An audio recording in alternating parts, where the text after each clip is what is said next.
എന്തെല്ലാം ഫ്രൂട്ട്സ് കഴിക്കുന്നത് കൊണ്ടാണ് ഫാറ്റി ലിവർ ഉണ്ടാകുന്നത്? എങ്ങനെയാണ് ഫ്രൂട്ട്സ് കഴിക്കുന്നത് നമുക്ക് ഫാറ്റി ലിവർ ഉണ്ടാക്കുന്നത്? ഞാൻ doctor Lasima Sadiq, senior consultant, Basil homeo hospital, Pandikkad, Malappuram ജില്ല.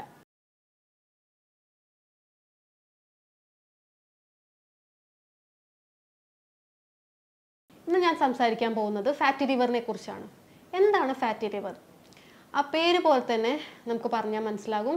ലിവറിൽ ഫാറ്റ് അടിഞ്ഞുകൂടുക, സിമ്പിളായിട്ട് പറഞ്ഞാൽ, അതായത് കരളിൽ കൊഴുപ്പ് അടിഞ്ഞുകൂടുക എന്നർത്ഥം.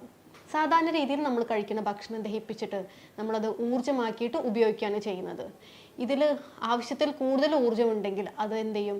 കൊഴുപ്പായിട്ട് ശരീരഭാഗങ്ങളിൽ, പ്രത്യേകിച്ച് നമ്മുടെ തൊലിക്ക് അടിയിലും അതുപോലെ തന്നെ ആന്തരിക അവയവങ്ങൾക്ക് ചുറ്റിലും, പ്രത്യേകിച്ച് ലിവർ അതായത് കരളിന് ചുറ്റുമൊക്കെ അടിഞ്ഞുകൂടും. ഇങ്ങനെ നമ്മൾ സ്റ്റോർ ചെയ്യുന്നതിൻ്റെ ഒരു ഗുണം എന്താണെന്ന് വെച്ചാൽ നമുക്ക് പിന്നീട് ആവശ്യം വരുമ്പോൾ ഉപയോഗിക്കുക എന്നുള്ളതാണ്. പക്ഷേ ഇപ്പോഴത്തെ ഒരു ജീവിതശൈലി വെച്ചിട്ട് നമുക്ക് അങ്ങനെ ഉപയോഗിക്കേണ്ട ആവശ്യം വരുന്നില്ല.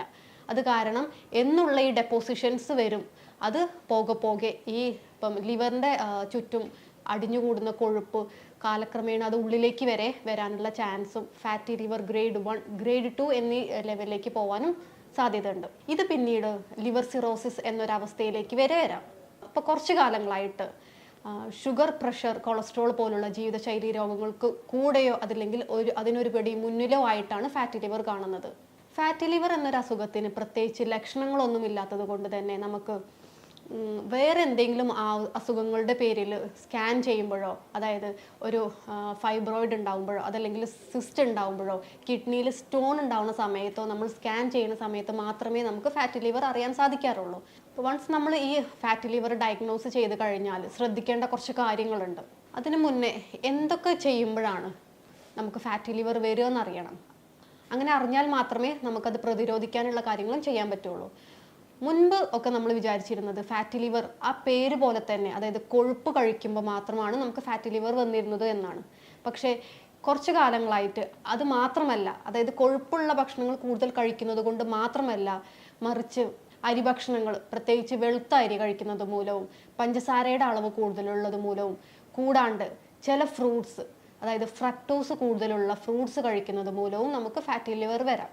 എങ്ങനെയാണ് അപ്പോൾ ഫ്രക്ടോസ് കൂടുതലുള്ള ഭക്ഷണങ്ങൾ, ഫ്രൂട്ട്സ് കഴിക്കുന്നത് മൂലം അല്ലെങ്കിൽ പഴവർഗ്ഗങ്ങൾ കഴിക്കുന്നത് മൂലം നമുക്ക് ഫാറ്റി ലിവർ വരാമെന്ന് നോക്കാം. മാമ്പഴം അതല്ലെങ്കിൽ മുന്തിരി പോലുള്ള ഫ്രക്ടോസ് കൂടുതലുള്ള ഫ്രൂട്ട്സ് കഴിക്കുന്നത് മൂലം ഇത് നമ്മൾ ശരീരത്തിൽ ഊർജ്ജമാക്കി കൺവേർട്ട് ചെയ്യും, അല്ലെ? സ്വാഭാവികമായിട്ടും ഏതൊരു ഭക്ഷണം കഴിക്കുന്ന അതേ രീതിക്ക് തന്നെ ഫ്രൂട്ട്സ് കഴിക്കുമ്പോഴും ഊർജ്ജമാക്കി കൺവേർട്ട് ചെയ്യും.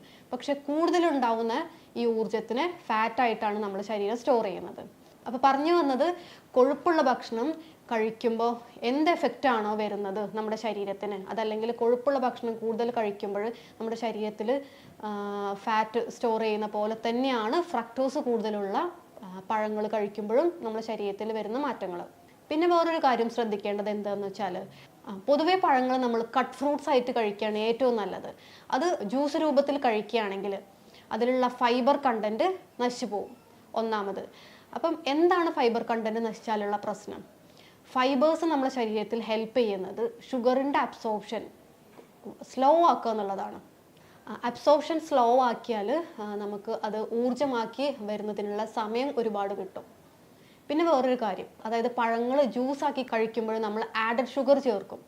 അപ്പോൾ അതും തന്നെ നമുക്ക് കലോറി കൂട്ടാനുള്ള ഒരു സാധ്യത ഉണ്ട്. അപ്പോൾ എപ്പോഴും നമ്മൾ പഴങ്ങൾ കഴിക്കുകയാണ് വേണ്ടത്, കുടിക്കുകയല്ല ചെയ്യേണ്ടത്. നമ്മൾ പറഞ്ഞു വന്നത് എന്താണെന്ന് വെച്ചാൽ, മധുരം കൂടുതലുള്ള, അതായത് ഫ്രക്ടോസിൻ്റെ അളവ് കൂടുതലുള്ള ഗ്രേപ്സ് അതല്ലെങ്കിൽ മാമ്പഴം പോലുള്ള ഫ്രൂട്ട്സ് കഴിക്കുന്നത് മൂലവും നമുക്ക് ഫാറ്റി ലിവർ വരാം. കാരണം കൊഴുപ്പടിഞ്ഞുകൂടും. മുൻപുള്ള സ്റ്റഡീസ് നമ്മളെടുത്ത് നമുക്ക് മനസ്സിലാക്കി തന്നിരുന്നത് ഫാറ്റി ലിവർ ആൽക്കഹോൾ ഉപയോഗിക്കുന്ന, മദ്യപാനം ഉള്ള ആളുകളിൽ മാത്രമാണ് കണ്ടുവരുന്നത് എന്നുള്ളതായിരുന്നു.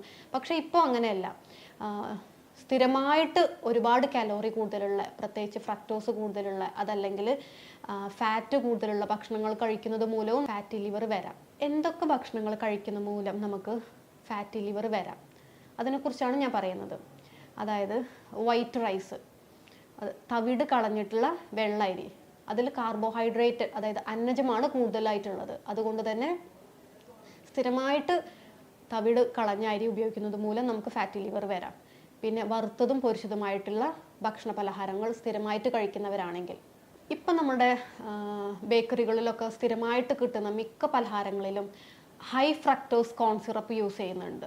ഇതും നമുക്ക് ഫാറ്റി ലിവറിന് വഴിതെളിയിക്കും. കൂടെ എയറേറ്റഡ് സോഫ്റ്റ് ഡ്രിങ്ക്സ്, അതായത് കോള, പെപ്സി, 7up പോലുള്ള സോഫ്റ്റ് ഡ്രിങ്ക്സും നമുക്കിതിന് വഴിതെളിയിക്കാം. അപ്പം നമ്മൾ എന്തൊക്കെ ഭക്ഷണങ്ങൾ കഴിച്ചാൽ ഫാറ്റ് ലിവർ വരാമെന്ന് നോക്കിയിട്ടുണ്ട്.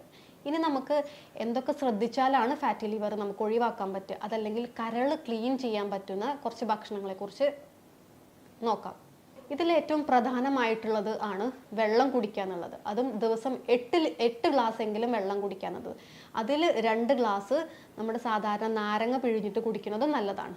അത് നമുക്ക് ഡീടോക്സിഫൈ ചെയ്യും ലിവറിനെ. ഇതിൻ്റെ കൂടെ തന്നെ നമുക്ക് ഗ്രീൻ ലീഫി വെജിറ്റബിൾസ്, അതായത് മുരിങ്ങയില, ചീരയില പോലുള്ള ഇലക്കറികൾ ധാരാളമായിട്ട് കഴിക്കാം. കൂടെ ബ്രോക്കോളി പോലുള്ള വെജിറ്റബിൾസും കഴിക്കാവുന്നതാണ്. ഇതിനൊപ്പം തന്നെ സിട്രസ് ഫ്രൂട്ട്സ്, അതായത് പുളിപ്പുള്ള തരം ഓറഞ്ച്, മുസമ്പി, നെല്ലിക്ക പോലുള്ള ഫ്രൂട്ട്സും നമുക്ക് ലിവറിനെ ഡീടോക്സിഫൈ ചെയ്യാൻ ഉപയോഗിക്കാവുന്ന ഭക്ഷണ പദാർത്ഥങ്ങളാണ്. എപ്പോഴും നമ്മൾ ഒരസുഖത്തിനെ കുറിച്ച് പറയുമ്പോൾ നമുക്കത് വീട്ടിൽ അതിന് ചെയ്യാൻ പറ്റുന്ന പ്രതിവിധികൾ അതറിയുന്നത് നല്ലതായിരിക്കും. അതുപോലുള്ള കുറച്ച് കാര്യങ്ങളാണ് ഇനി പറയുന്നത്. നമ്മുടെ കറുവപ്പട്ട, സിന്നമനും മഞ്ഞൾപ്പൊടിയും വെള്ളത്തിൽ മിക്സ് ചെയ്തിട്ട് കഴിക്കുന്നത് കരളിന് നല്ലതാണ്. കൂടെ ബീറ്റ്റൂട്ടിൻ്റെ ജ്യൂസ്, അത് നല്ലൊരു ആൻറ്റി ഓക്സിഡൻ്റ് ആണ്. ഇതുപോലെ തന്നെ നമുക്ക് സ്ഥിരമായിട്ട് നെല്ലിക്ക ജ്യൂസ് ആക്കി കഴിക്കുന്നതും നല്ലതാണ്. ഇതുപോലെ തന്നെ നമുക്ക് സ്ഥിരമായിട്ട് ഇപ്പോൾ ഉച്ചയ്ക്ക് ചോറ് കഴിക്കുന്ന അളവ് കുറച്ചിട്ട് സാലഡ് പോലെ എന്തെങ്കിലുമൊക്കെ കഴിക്കുന്നത് നല്ലതാണ്. അത് നമുക്ക് ഓട്സ് ഉപയോഗിക്കാം. ഓട്സിൻ്റെ കൂടെ പുഴുങ്ങിയ മുട്ടയും അതുപോലെ മുരിങ്ങയില പോലുള്ള സാധനങ്ങളൊക്കെ മിക്സ് ചെയ്തിട്ട് ഒരു സാലഡ് പോലെ ആക്കി കഴിക്കുന്നത് നല്ലതാണ്. എപ്പോഴും പേഷ്യൻസ് ചോദിക്കുന്ന ഒരു കാര്യമാണ്, അതായത് മുൻപൊക്കെ നമ്മൾ ഇതേ രീതിയിലുള്ള ഭക്ഷണ ക്രമീകരണങ്ങൾ കഴിച്ചിട്ടും നമുക്ക് ഫാറ്റി ലിവർ പോലുള്ള അസുഖങ്ങൾ വന്നിരുന്നില്ല, ഇപ്പം മാത്രം എന്തുകൊണ്ട് ഇങ്ങനൊരു അസുഖം വരുന്നു? അതിനൊരൊറ്റ ഉത്തരമേ ഉള്ളൂ. മുൻപെന്ന് പറഞ്ഞാൽ നമ്മൾ കഴിക്കുന്ന ഭക്ഷണങ്ങൾ ദഹിക്കാനുള്ള തരം ജോലികൾ നമ്മൾ ചെയ്തിട്ടുണ്ടായിരുന്നു. ഇപ്പോൾ എന്ന് പറഞ്ഞാൽ എല്ലാവർക്കും ഒരു വൈറ്റ് കോളർ ജോബ് എന്നുള്ള രീതിക്ക് പോയിട്ടുള്ളത് കൊണ്ട് തന്നെ കഴിക്കുന്ന ഭക്ഷണങ്ങൾ ദഹിക്കാനുള്ള തരം കാര്യങ്ങൾ നമ്മൾ ചെയ്യുന്നില്ല. അത് കാരണമാണ് ഈ രീതിയിലുള്ള ഫാറ്റി ലിവർ പോലുള്ള അസുഖങ്ങൾ ഇപ്പോൾ നമ്മൾ സ്ഥിരമായിട്ട് കാണുന്നത്. നമ്മൾ ആദ്യമേ പറഞ്ഞു, ഫാറ്റി ലിവർ ഒരു അസിംറ്റമാറ്റിക് അസുഖമാണ്, അതായത് വലിയ ലക്ഷണങ്ങളൊന്നും ഉണ്ടാവില്ല. അപ്പോൾ വേറെ എന്തെങ്കിലും ഒരു അസുഖത്തിന് നമ്മൾ സ്കാൻ ചെയ്യുമ്പോൾ മാത്രമാണ് ഈ ഫാറ്റി ലിവർ നമുക്ക് കാണാൻ സാധിക്കാറുള്ളത്. ആ ഒരു സമയത്ത് നമ്മൾ കൃത്യമായ ഭക്ഷണ ക്രമീകരണത്തിലൂടെയും അതായത് എക്സസൈസിലൂടെയും ഒക്കെ ശ്രദ്ധിക്കുകയാണെങ്കിൽ മരുന്നുകൾ ഇല്ലാണ്ട് തന്നെ നമുക്ക് നോർമലാക്കി കൊണ്ടുപോകാൻ സാധിക്കും. പക്ഷേ ഇതെനിക്ക് ഗ്രേഡ് 1 അല്ലേ ഉള്ളൂ, അപ്പോൾ വലിയ കുഴപ്പമൊന്നുമില്ല, ഈ രീതിക്ക് തന്നെ പോയാൽ മതി എന്നാണ് നമ്മുടെ ഒരു ചിന്താഗതിയെങ്കിൽ പിന്നീട് അത് ഗ്രേഡ് 2ലേക്കും 3ലേക്കും ഒക്കെ മാറാനും ലിവർ സിറോസിസ് പോലുള്ള സീരിയസ് ആയിട്ടുള്ള അസുഖങ്ങളിലേക്ക് പോകാനുള്ള സാധ്യതയുണ്ട്. അതുകൊണ്ട് തന്നെ നമ്മൾ കൃത്യമായ മോണിറ്ററിങ് ആവശ്യമാണ്. അതിനൊരു എക്സ്പേർട്ട് ആയിട്ടുള്ള ഡോക്ടറെ നിങ്ങൾ കൺസൾട്ട് ചെയ്യേണ്ടതുമാണ്. ഇനി ഫാറ്റി ലിവറിനെ കുറിച്ച് നിങ്ങൾക്ക് ഇതിൽ കൂടുതൽ എന്തെങ്കിലും അറിയണം എന്നുണ്ടെങ്കിലോ അതല്ലെങ്കിൽ എന്തെങ്കിലും സംശയങ്ങൾ കൂടുതലായിട്ടുണ്ടെങ്കിലോ താഴെ കാണിക്കുന്ന നമ്പറിൽ നിങ്ങൾക്ക് കോൺടാക്ട് ചെയ്യുന്നതാണ്. അതല്ല നേരിട്ട് വരാൻ ബുദ്ധിമുട്ടുള്ള ആളുകൾക്കാണെങ്കിൽ നമുക്ക് ഓൺലൈൻ കൺസൾട്ടേഷനും അവൈലബിൾ ആണ്. ഇതുപോലെ ഇൻഫോർമേറ്റീവ് ആയിട്ടുള്ള മറ്റൊരു വീഡിയോയിലൂടെ നമുക്ക് ഇനിയും കാണാം. Thank you.